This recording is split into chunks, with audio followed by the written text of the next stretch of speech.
Okay, look at me. I will constantly try to give you a sense of priority. Like, where should you be investing? Like what Logan said, like, how should I be spending my time to get better? Another smart thing to do is pay attention to when I give you some idea of which problems are higher priority than others, which concepts are more important. This problem is going to talk about, it's going to involve a sign chart. It's going to involve understanding Danica's chart. So these ideas, I would say, in general, understanding this is enabling you to earn on the order of about 15 to 20 points throughout the test. Like, it's pretty high, it shows up a lot of places. So pretty high priority. I would contrast that with a problem where I'll tell you the priority is 1 point, meaning it's very standalone. You're not going to see it elsewhere. It's like just one problem, it has one concept, you don't see it elsewhere. So this one, 15 to 20, as opposed to very low priority, about 1 point. They give me the formula for f prime. They give me the formula for f double prime. Which of the following is true? As I read it, I see the pattern is basically, they just want to know when f is increasing versus decreasing, when is f concave up versus concave down. So I don't have a way to graph, so I have to use Danica's chart with a sign chart. Memorize, a sign chart is a poor substitute for a graph. Graph's way better, but I don't have the ability to graph, so sign chart's what I do. So I look at f prime, can't factor, so I do the first thing as always on f prime. I try to erase first. We just have to figure out when f prime is 0.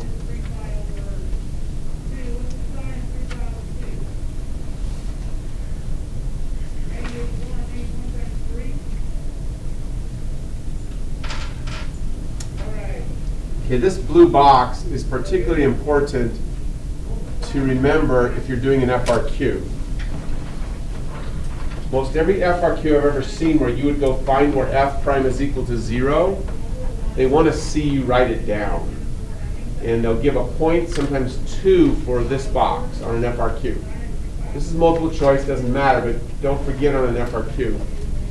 The only way a fraction can equal 0 is if the numerator is equal to 0. The denominator being 0 will cause it to be undefined, which I need to worry about as well. So let's see, that means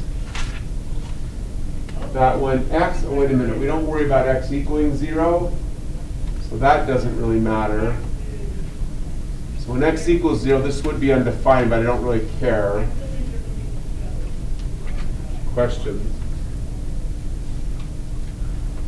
The numerator, natural log of x, raise your hand. What value of x will cause ln of x to equal 0 or be undefined? Hands up. Must have this memorized. What value of x will cause ln of x to be either 0 or undefined? If you're not raising your hand, make sure you write this down and get it memorized. Natasha. So 0 or any negative, undefined. No, you're perfect. That's why we have this, so we're good there. So we're just looking for the value of x with 2 for Natasha. The value of x which will cause ln to be undefined. Sorry, to be 0. Amanda. 1. How many knew it? 0.2 for Amanda.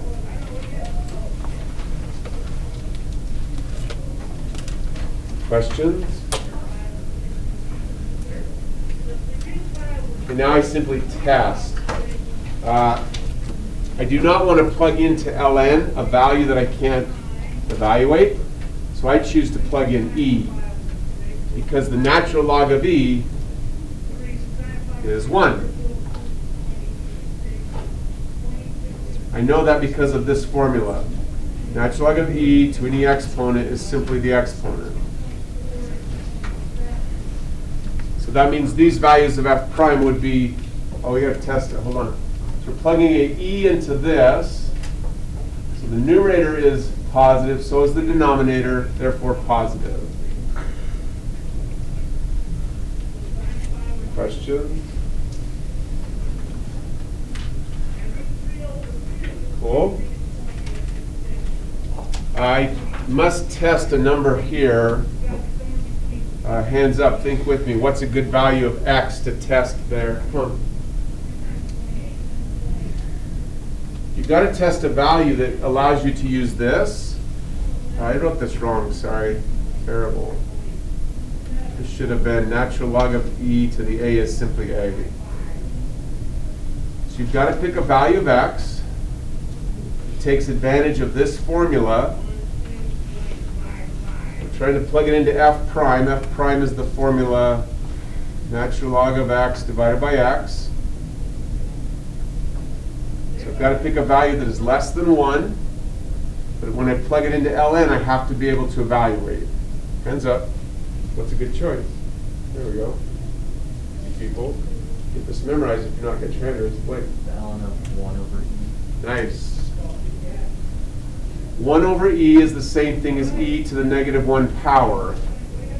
So the natural log of e to the negative 1 power is simply negative 1. It's actually really easy. E to the negative 1 power is a positive number. So we get a negative divided by a positive. That makes these all negative. Okay, they really like to test you on ln, so if any of that's bothering you, you've got to talk to me now. Please, April. Will you just go over why you picked 1 over e? Uh-huh. So, first thing is I'm thinking, okay, I've got this formula for f prime. That is the natural log of x divided by x. So I can't really pick any old number because I don't know the natural log of 3 or 5 or 0.1 or whatever. So I've got to pick the natural log of something I know.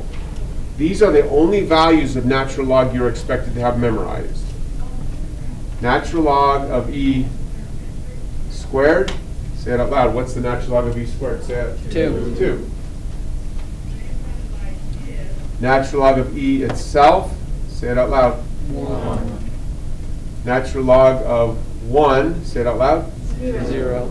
Then we go to natural log of 1 over e, which is the same thing as e to the negative 1, so this is negative 1. So that's the pattern you have to have memorized. Pretty good. Please. Could we just memorize like the shape? Just knowing that a natural log function without any like severe modifiers would just equal 0 at 1 and then be negative until 0 and then positive on? Yeah, that would work as well.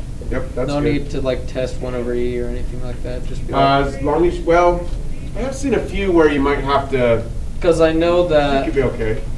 if I know that the natural log function at 1 is 0 and then if you get lower than 1 is negative, higher is positive, unless there's like a negative x at the bottom, it's going to be negative always. I think you're in good shape. Well done.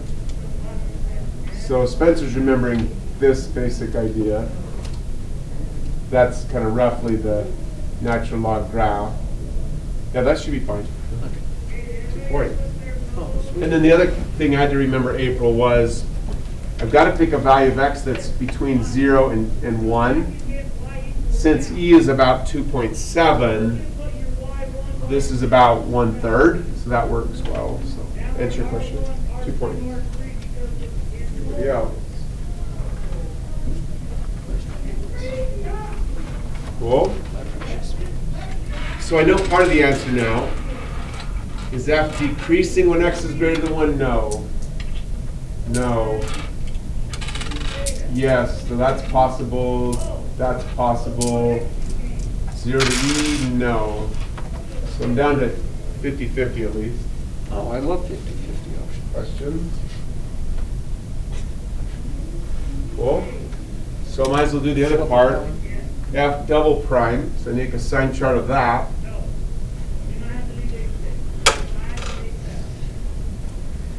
So we've got f double prime is equal to 1 minus ln of x divided by x squared. Oh. So same thing on the bottom. That would be when x is equal to 0, which we don't care about.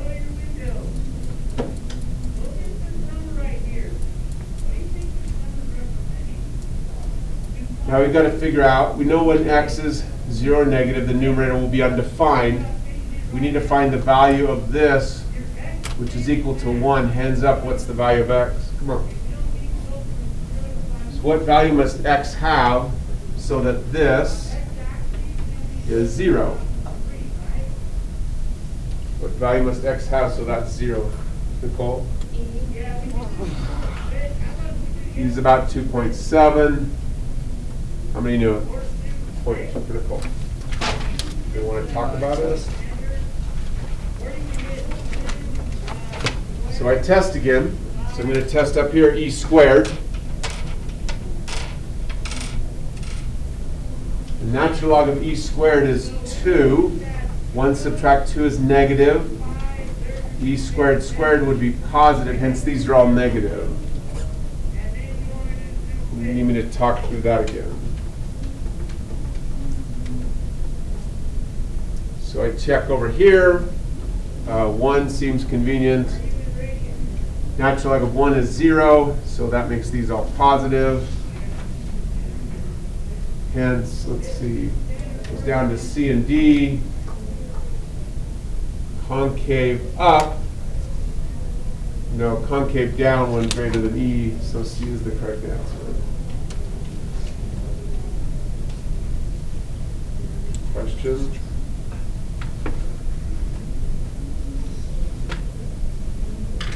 Pretty high priority, all the things that we talked about in that problem.